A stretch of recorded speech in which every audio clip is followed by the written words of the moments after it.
So here we have a 7mm cordelette. This is a common tool used for trad climbing, one of many for anchor building. If you are going to build up a rack, this is a good thing to have. 7mm cordelettes are inexpensive. We just have to know how to tie them off together so that we have something that we can use for anchors or a variety of other things. I'm just going to go over a few different knots and talk about the pros and cons and which ones are good to use. If I take the two ends of my cordelette here and just tied an overhand, a flat overhand, this is what it would look like. And as you can imagine, that was fast and easy, but isn't necessarily the best way to tie together the end of your cordelette because it does have the ability to roll. But that one, you may be surprised to hear, is stronger than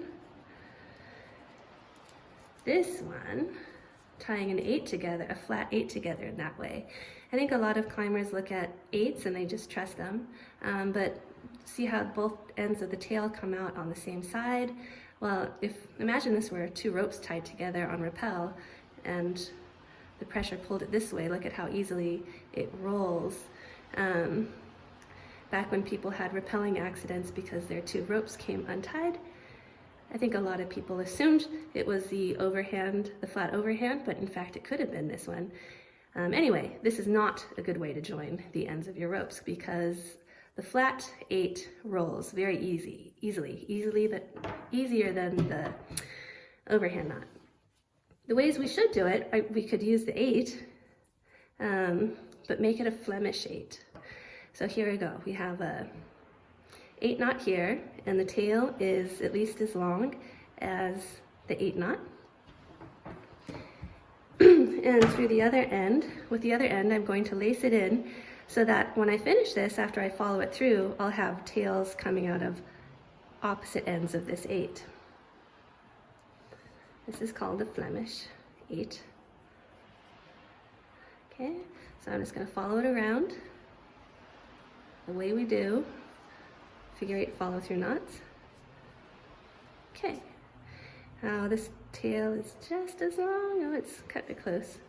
And this tail is definitely long enough. It could probably get in the way, so I could always just tie that off with a fisherman. But anyway, you can see that we have the two tail ends coming out of opposite sides of that 8 knot, and the 8 knot is doubled up. Follow through knot, this is called a Flemish 8, and this is a very safe way to join two ropes or to tie the end of your cordelette. Likewise, we can do a Flemish overhand. Okay, Flemish overhand, super easy, also very safe, definitely safe enough. I think this is a great way to tie off the end of your cordelettes because it's easy to untie. It's quick to tie and easy to untie, which you should do every once in a while to make sure your ropes are not deteriorating or cutting in on themselves. That is a Flemish overhand. Tails coming out of the opposite sides. This side of the tail is just barely longer than the knot. Okay. And then finally, this is probably the most popular way people do.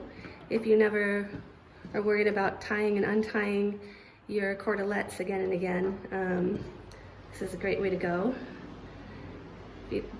Two opposing double fisherman knots. So again, we have our tails coming in the opposite directions. I'm going to take one tail and tie a double fisherman. Okay, there's one. And then with the other end of the tail, in the opposite direction, tie another double fisherman.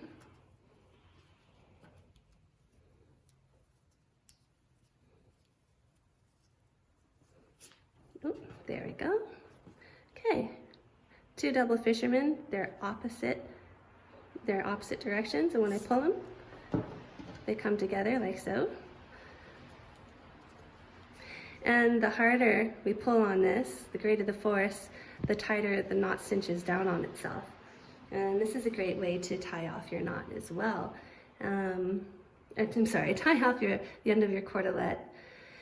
One thing to be careful of with this is a lot of people like to use this one, but then they never untie it and retie it, and the rope can deteriorate or cut in on itself over time. So just check it every once in a while to make sure it's still safe, because once a rope cuts itself, the whole thing can undo, right? So, yeah, 3 great ways to tie together the end of your cordelette.